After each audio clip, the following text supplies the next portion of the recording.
त्वमेव बन्धुश्च सखा त्वमेव विद्याद्रविणं त्वमेव सर्वं मम देव। प्रेम से बोलो सीताराम जी महाराज की जय।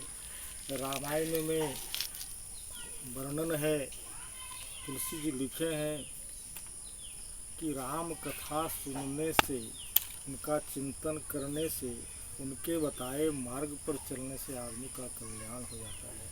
इसलिए हमारा प्रयास, हम लोगों का, दुनिया वालों का प्रयास ही होना चाहिए।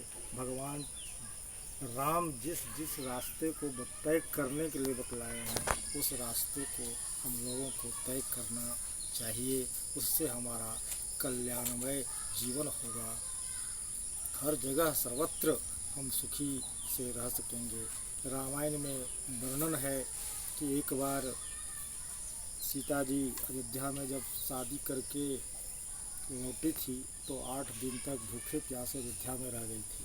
और वहाँ रहने के बाद 8 दिन भूखे प्यासे रहने के बाद सभी लोग उसको कहने लगे कि क्यों भोजन नहीं कर रही है, क्यों पानी नहीं पी रही है।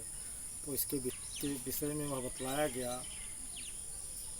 सीता जी बोलती हैं कि इनको इस घर में भांजा के हत्या का श्राप लगा है, इसलिए इस घर से जब वह श्राप नहीं मिटेगा तब तक मैं यहाँ अन्न जल ग्रहण नहीं करूँगा। तब पता लगाने के लिए भेजा गया भांजा की हत्या कौन किया है इस घर में। तो पता करते करते पता लगा कि राजा दशरथ जो हैं सो हत्या किए थे श्रवण कुमार का। और श्रवण कुमार के माता पिता जो थे उनको बतला दिए थे कि उनके माथे पर तिलक होगा और वही तुम्हारे मामा हैं, इसलिए ऐसा उनको बतलाया गया था। और तब जाकर पता लगाया गया कि इसका इस श्राप, ये हत्या का पाप कैसे दूर होगा।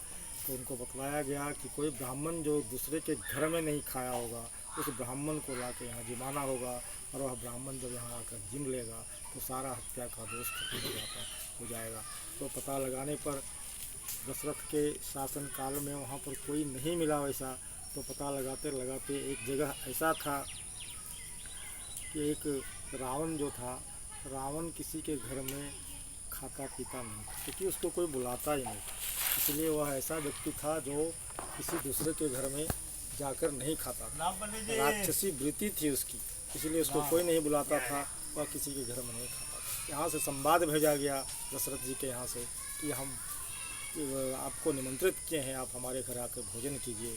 और इस तरह वह चिट्ठी जो है सो मंदोदरी के हाथ में पड़ती है और मंदोदरी रावण को वहाँ से भेजती है अयोध्या न्योता पूरने के लिए,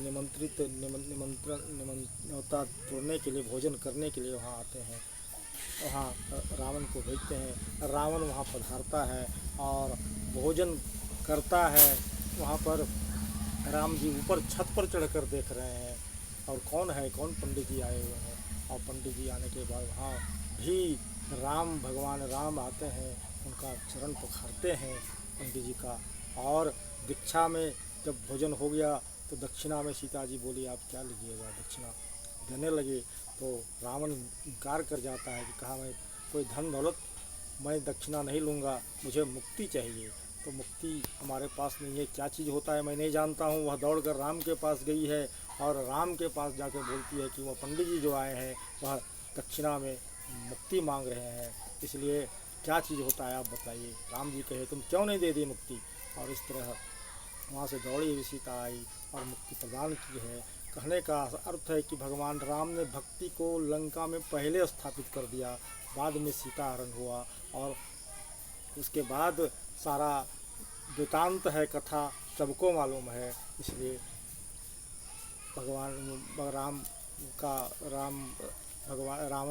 राम के द्वारा रावण मारा जाता है और भक्ति की स्थापना पहले लंका में कर दी।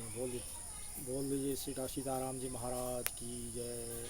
चलिए हम लोगों को निरंतर भगवत चिंतन करना चाहिए, बच्चों को बताना चाहिए, रामायण पढ़ने के लिए प्रेरित करना चाहिए। हर एक बच्चों को अपने माता पिता संस्कार डालें जो रामायण पढ़ें। भगवान राम करते थे, प्रातः काल उठिक रघुनाथा, मातु पिता गुरु ना वही माथा।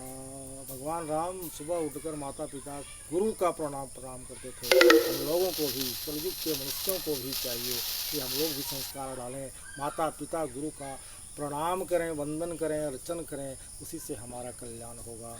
और हम निरंतर सुखमय जो हम चाहते हैं, जो आनंद हम चाहते हैं हमको मिलेगा, सब जगह मिलेगा, सर्वत्र मिलेगा। सदैव हमारी जिह्वा पर उनका चिंतन हो, मनन हो, अर्चन हो, वंदन हो। बोले सीताराम जी महाराज की जय। हर हर महादेव, हर हर महादेव, हर हर महादेव शंभो।